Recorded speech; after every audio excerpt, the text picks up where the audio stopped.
Hey guys, Chaps here, and I heard you liked Horde Guides, so, well, here we go. This isn't really the type of guide that you guys are used to. I'm not going to be going into a ton of detail here. This is more of just the basics of how does Horde work now. I'm going to split this into 3 videos. Today is basically everything you need to know before the match starts. Later this week is going to be the other 2 videos, which will talk about how the actual mechanics in the mode work once you're playing. Once the meta finally settles a little bit and we get more familiar with the mode, you can bet that we're going to be putting out some more detailed videos though, probably 1 per hero class. Be sure to subscribe so that you don't miss those when they come out. But let's start with the basics. What is Horde mode? Horde is a survival mode in which up to 5 players try to survive waves of oncoming enemies. The standard now, as always, is 50 waves, but we may see some other variants come along in the future. In the lobby, the settings are currently pretty limited. You can select the map, difficulty, character stuff, which I'm going to hit on later in this video, the starting wave, and the bot fill options. The starting wave is pretty self-explanatory. I will add that if you start on later waves, you do spawn with some additional energy, so that you're not at a crazy disadvantage. The bot fill option will allow you to have some bot teammates. As I said, this is a 5-person mode, so if this is enabled, you have enough bots to fill up your team roster. These bots are just basic cog soldiers. They don't have any special abilities, and they're not really that strong, but hey, I guess they're better than nothing. Let's take a look at the difficulty settings.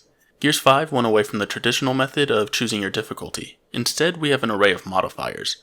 Turning on a modifier will do 2 things.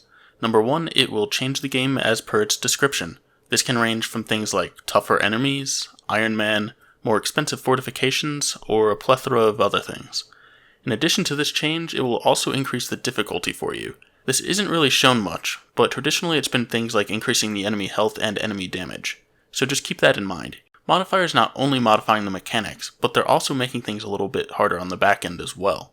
You may notice that some modifiers are locked. In order to unlock these, you'll need to beat Horde using various modifiers. For the most part, in order to unlock one, you simply need to win a match with the prior one enabled. Note that you don't need all of the prior ones enabled. So if you feel like it, you really could just do one at a time.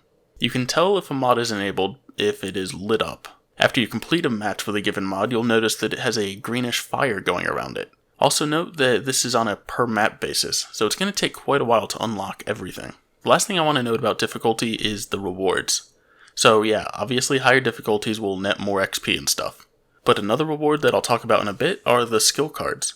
All you need to know right now is that you earn some through playing. As you see by this pie chart-ish thing up here, the higher difficulty, the more likely you are to get higher level cards.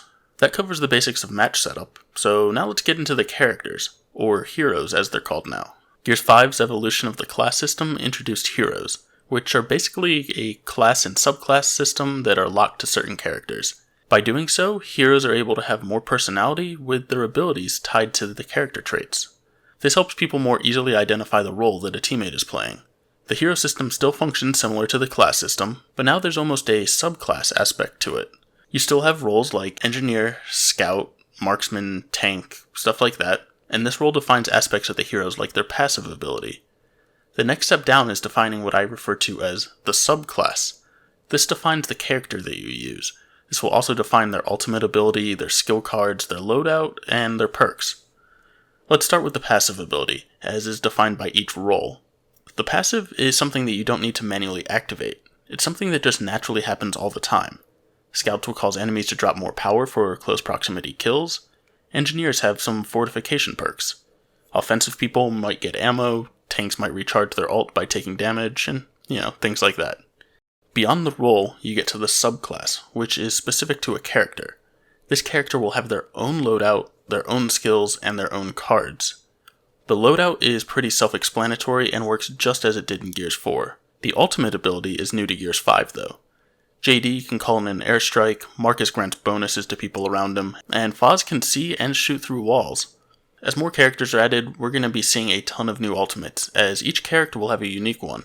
I'm not going to focus on these too much here though, as they're pretty unique. I'll focus more on these when we do our hero guides eventually. Let me add in here that there are no duplicate characters allowed in Horde mode. There's a few bugs right now that allow for it, but that's going to get patched pretty soon. So for the purpose of this video, there are no duplicate characters allowed in Horde. If there are, someone's going to have to change, and if they don't, they're going to be forced to change. I believe it's the person who's lower down in the lobby. They will get assigned a different character. I'm not quite sure how it reassigns it right now, but just do yourself a favor and don't have duplicate characters. The next main aspect to consider pre-match are your skill cards. These work just like they did in Gears 4. You can have up to 5 cards, depending on your level, and these cards can be leveled up via duplicates, just like Gears 4. Besides that, there have been some serious changes. To start with, each character has their own unique skill cards. This means that there's so many more skills in the game, and the customization options are amazing.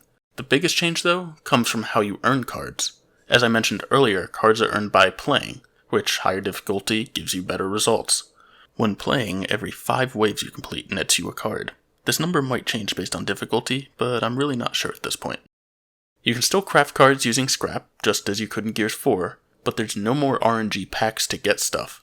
The cards you get after each of the 5 waves are still random, but they're based on playing. It will only give you cards that you've already unlocked, and it will only give you cards for the character that you are currently playing as. The next big change deals with how you unlock the new cards. Remember the uproar last time over how you had to just get lucky with RNG and hope you got one of those new cards?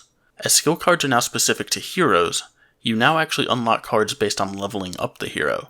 Now this is probably a good time to mention that heroes that appear in both Escape and Horde share their progress and cards, which is kind of surprising to me, but it's also really nice. Just as with the ultimate, this would be a really in-depth thing to cover, so I'm just going to cover this during the hero guides again. In order to master Horde, you're going to need to learn the ins and outs of these cards. Certain cards are going to work really well when paired with others, or various ultimates. And I'm not just talking about within a character. We're going to find some crazy combinations of how the characters can interact with each other. To be sure you don't miss out on any of those future guides, be sure to hit that subscribe button. If you found this helpful, be sure to drop it a like, and as usual, if you have any questions, put them below or hit me up on Twitter.